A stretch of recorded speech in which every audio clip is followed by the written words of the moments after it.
The slap landed so loud that the entire hall went silent. It echoed off the polished marble walls and cut through the soft hum of clinking glasses and fake laughter. I stood frozen. My cheeks stung, but not as much as the humiliation. My stepmother, Lorraine, was still glaring at me, her manicured hand raised, her face twisted with disgust.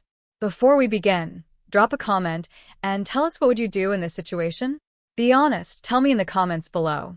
We read every comment. Let's begin. "You're not family," she shouted, her voice sharp and cruel, slicing through the air like broken glass. "You shouldn't even be here." She turned toward the dozens of guests, some of them looking stunned, most pretending not to see, then back to me. "This is Charles's birthday, not some pity reunion for charity cases." I glanced at my father, my biological father, across the room. He stood by the cake, surrounded by friends, business partners, and Lorraine's smug side of the family. But not once did he look at me. Not even now. He just sipped his whiskey, like he didn't know who I was. The room felt colder than the autumn wind outside. I had only come to drop off the gift I'd spent weeks making. A personalized, hand-carved wooden box, cherry oak, lined with velvet, with a hidden compartment and his initials engraved in gold leaf. It wasn't expensive, just real.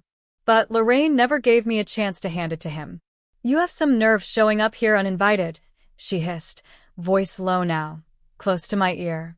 "You were supposed to disappear when your mother did. But here you are, like a weed that won't die." The pain didn't show on my face.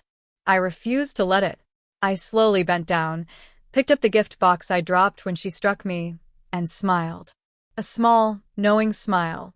Then I said, quietly but clearly enough for every guest in earshot to hear, "You all will regret this." Lorraine laughed, a short, mocking burst of sound. "Regret what?" Cutting out the stray mutt from the pack. I didn't reply. I simply stepped back, eyes sweeping over the guests. Some looked away. A few looked uneasy. That's when the double doors at the front of the banquet hall opened. Everyone turned. A hush rippled across the crowd like a sudden breeze. And in walked him. Gray tailored suit, silver cufflinks, polished Oxfords, eyes like cold steel but with a quiet storm behind them. Michael Langston, founder of Langston Capital, the mysterious billionaire investor from New York everyone had been trying to win over for months. The man Charles had bragged about over and over. He wasn't supposed to show up. Not here. Not to this petty suburban gathering. But there he was. And he walked in like he owned the room. Whispers started, fast and nervous. Charles almost dropped his glass. Lorraine's expression shifted from smug to startled to absolutely pale. And then Michael Langston's eyes landed on me. He walked straight past Charles, past the cake, past Lorraine, and stopped right in front of me. His voice was smooth but firm, loud enough to make everyone freeze. "Ava." "There you are." He smiled and extended his hand. "I've been looking for you." The room turned to ice. I heard someone gasp. Lorraine staggered back. My father's mouth opened, then closed again. No one spoke. Michael glanced at the box I held. "Is that for me?" I blinked, almost smiling. It was for my father. But I think he's already received his gifts. "From what I've seen," Michael said, his voice suddenly sharp, "he doesn't deserve it." Then he turned to the crowd. "Ladies and gentlemen, I'd like to thank Ava for the proposal she sent me 2 weeks ago. It was the most innovative solution I've read in years. I'd like to publicly announce our official partnership. Langston Capital is backing her project, not Charles's. Effective today." Boom. Silence fell like a dropped chandelier. All the smug smiles vanished. All the carefully planned speeches and setups collapsed. Charles looked like he'd been slapped instead. Lorraine's lips parted, trying to form words, but all she managed was a breathless, "What?" I looked at her, at all of them, and then, still smiling, I whispered, "I told you, you'd regret this." The applause came late, awkward and scattered, but it came. Not from my father, not from Lorraine, but from the other side of the room, Investors, local executives, younger guests who knew Michael Langston wasn't just a big deal. He was the deal. I stood still, my fingers slightly trembling around the gift box I still hadn't let go of. The room was frozen, but inside me, everything was rushing. Heart racing. Vision sharp. Years of buried humiliation, rejection, dismissal, all rising, twisting, ready to explode. But I stayed calm. Michael leaned in and whispered, "Walk with me?" I nodded. We exited through the same doors he came in through, leaving behind that suffocating room full of fake smiles and frozen pride. The moment we stepped into the cool evening air, I exhaled like I hadn't breathed in hours. He looked at me and said softly, "Are you okay?" I turned to him. "I wasn't expecting you to show up like that." "I know," he said.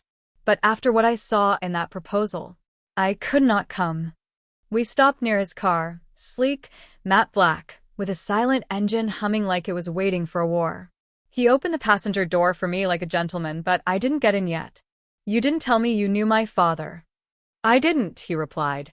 "Not until I put two and two together. I've heard Charles Reddington's name in many circles, but I didn't realize his Ava was you." I blinked. "I'm not his Ava." Michael tilted his head. "You're not. And thank God for that." The drive was quiet at first. Tense. I stared out the window as the suburbs blurred into the city's skyline. My phone buzzed 5 times. Lorraine. My father. A cousin I hadn't spoken to in years. I turned the phone off. "I'm sorry about what happened in there," Michael finally said. "No one should be treated like that. Especially not you." I swallowed hard, voice quiet. "It's not the first time." Michael's jaw clenched. "It'll be the last." I turned to him, really seeing him now. "Why are you doing this? Why me?" He didn't answer right away. Instead, he pulled over in front of an upscale midtown building. Not his office. His private building. He parked, turned off the engine, and looked me straight in the eyes. "Because when I read your business plan, I saw something no one else saw. Not just potential. Pain. Fire. A hunger that doesn't come from books, it comes from survival." I stayed silent, stunned. "I built Langston Capital from nothing," he said. "Raised in foster care. Used to sleep on library floors. I recognize hunger when I see it. And Ava, your hunger? It's the kind that changes entire industries." We sat in silence after that. Heavy. Real. Then he said, almost cautiously, "Come inside. Let's talk about your future." I followed him. Inside his penthouse, everything smelled like clean leather and understated luxury. Nothing flashy, just powerful, like him. And as we sat down and opened up laptops and sketches and mock-ups I'd sent weeks ago, ideas I didn't think anyone actually read, I watched something shift in me. I wasn't the girl slapped at her father's party anymore. I was the woman being seen for the first time. "Your app isn't just smart," Michael said, scrolling through. "It's scalable, community-focused. It solves a problem no one else bothered to fix." "Because people like me are the problem," I said, bitterness slipping in. "To people like them." He looked at me for a long second. "Then let's make sure they become the problem." To you. I smiled. And that was the night it all began. The revenge I never asked for, but was about to earn. 3 weeks later, they were calling me ma'am.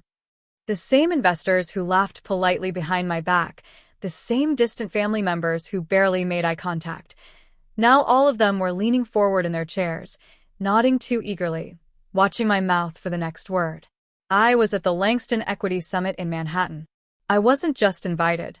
I was on the stage. And I wasn't introduced as Charles Reddington's daughter.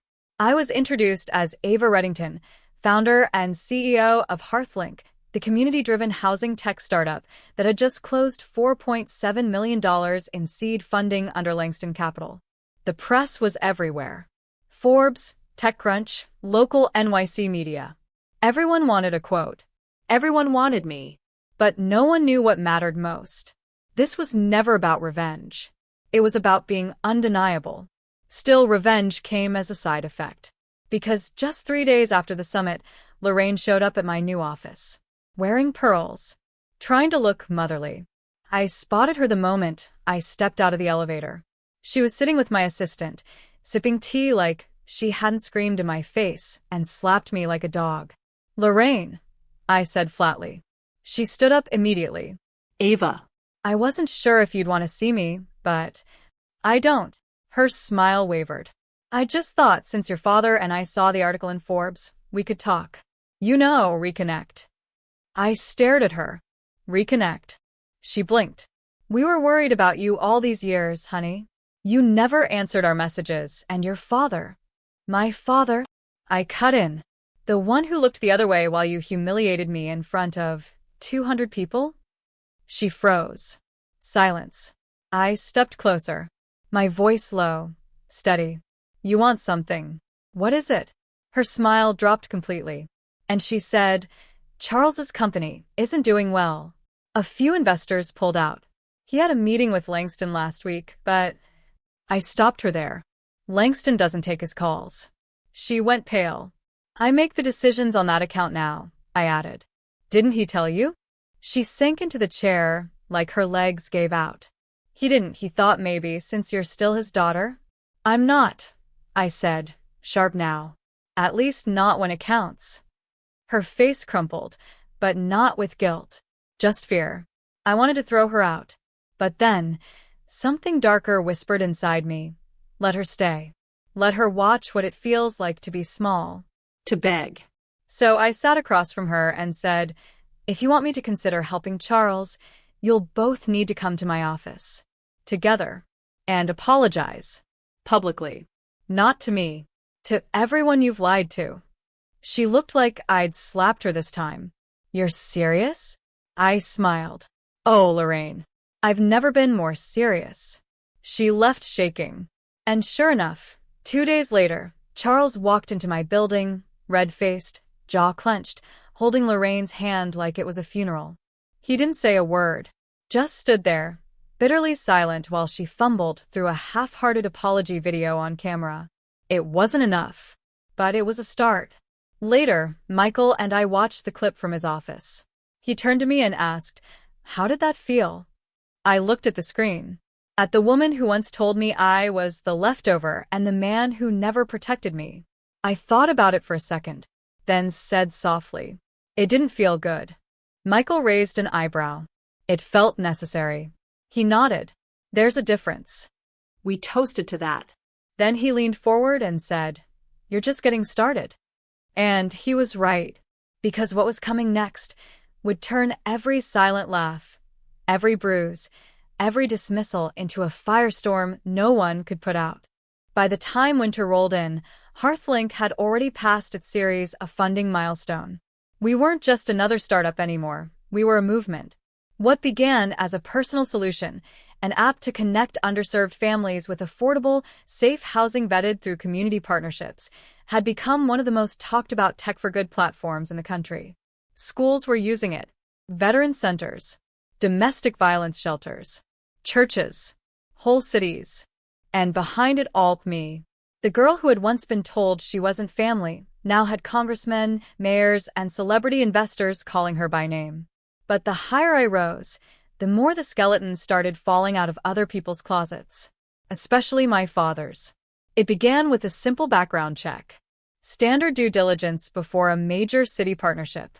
Michael's legal team found something buried. Old contracts, years back. Misappropriated federal grant funds. Shell corporations masking real estate fraud. All linked to Reddington Global Properties.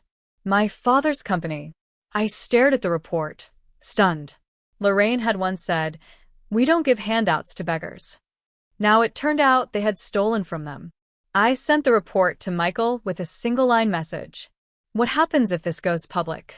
His response came within seconds. "He'll be done. Legally and professionally." I stared at the screen. Cold. Detached. My heart didn't pound this time. It just steadied. Like it knew something final was about to begin.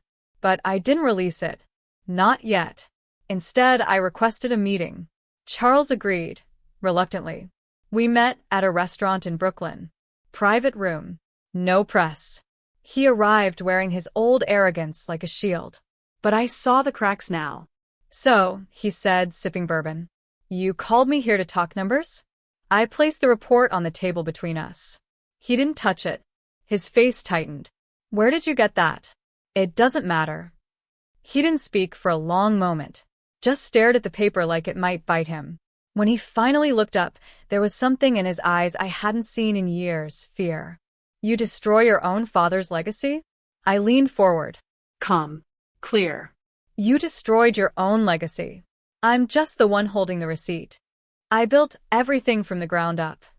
On the backs of people who needed help, I snapped. You stole from veterans, Charles. From families. From single moms who trusted you. His voice dropped to a whisper. You don't understand the pressure I was under. The loans. The promises. I understand more than you think. He blinked. Because I lived it, I said. I lived with the absence. The silence. The way you look through me. I understand what it's like to fight for air in a room that refuses to acknowledge you're suffocating. He sat back. I pushed the report closer. Here's what's going to happen. You're going to resign. Quietly. No drama. No denials. You'll issue a statement taking full responsibility. You'll transfer whatever's left of your company's assets to a foundation run by someone who's not you. And if I don't, I didn't flinch. Then I'll hand this to the Attorney General and every news outlet in the state. Silence. He looked down. And for the first time in my entire life, I watched Charles Reddington fold. When I left the restaurant, I didn't feel triumphant. I felt emptied. Like I'd finally dragged the weight off my chest only to realize I didn't know what to do without it. Michael called me that night. Is it done? He asked. Yes, I said. You don't sound happy. I don't think this kind of justice makes you happy. He was quiet for a moment. Then he said, You're not supposed to be happy right now. You're supposed to be free. And maybe that was it. Not joy. Not gloating. Just freedom. But freedom comes with echoes. And mine were only just beginning. It had been a month since the resignation. Charles disappeared from the public eye. Lorraine vanished from social circles. And the media spun their own version of the fall, a scandal, a tragedy, a fall from grace. But I didn't care about the headlines anymore. I was in my new apartment in Tribeca, sitting on the floor beside a stack of sketches. HearthLink was expanding. We were opening in 5 more cities. We had more demand than I could handle. It should have felt like victory. But it didn't. Because in winning, I'd lost something, too. I didn't cry. I didn't regret. But I felt. And I hadn't felt anything real in a while. Then, out of nowhere, a knock at my door. I opened it slowly, half expecting a reporter or a delivery. It was my father. Not in a suit. Not in a tailored coat. Just jeans, a windbreaker, and eyes that looked hollow. I know I'm the last person you want to see, he said. I didn't answer. I stepped aside. He walked in and stood there like he didn't belong. For once, he looked like a man who'd lost everything, not just a business, but the illusion of being right. I didn't come to beg, he said. I came to tell you something I never said. He paused. Then, I was wrong. About everything. About you. I didn't move. He added, quieter. You became more than I ever expected. Not in spite of me. Because I gave you nothing to lean on. And yet you still stood. The silence between us was heavier than the words. Then he said, I know I don't deserve forgiveness. But I wanted you to hear it from me.